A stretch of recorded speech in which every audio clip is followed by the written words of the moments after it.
10 MMA stars the UFC refused to sign. 10. Paulo Filho. Once a top-ranked middleweight, Filho dominated in pride and WEC. However, addiction issues and repeated missed weight cuts derailed his career, leading the UFC to reject him after pride collapsed. 9. Sergey Kharitonov. A heavyweight standout with wins over Overeem and Arlovsky, his ties to the Golden Glory management team, known for shady payment practices, led the UFC to cut ties with him. 8. Melvin Manhoef. A feared knockout artist, Manhoef had a meeting with the UFC in 2013 but was passed over due to unimpressive Strikeforce performances.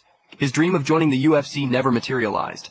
7. Alexander Emelianenko. The younger brother of Fedor had a strong pride record, but rumors of hepatitis made licensing difficult.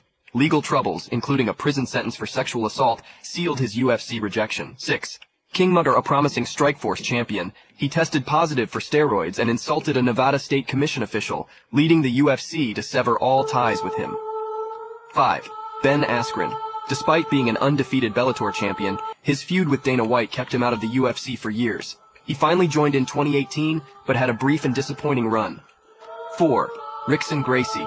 A jiu-jitsu legend, he priced himself out of the UFC by demanding massive pay. His brother Royce took his place at UFC 1 and became the family's breakout star.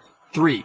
Gina Carano. A pioneer of women's MMA. She was initially rejected due to Dana White's reluctance to promote female fighters. Failed contract negotiations later prevented a UFC return. 2. Chris Cyborg. Initially rejected due to a steroid suspension and ongoing disputes with Dana White, Cyborg was signed years later but had a tense relationship with the UFC. 1. Fedor Emelianenko. Considered the greatest fighter never to join the UFC, his management's demand for co-promotion and Dana White's aggressive tactics made a deal impossible.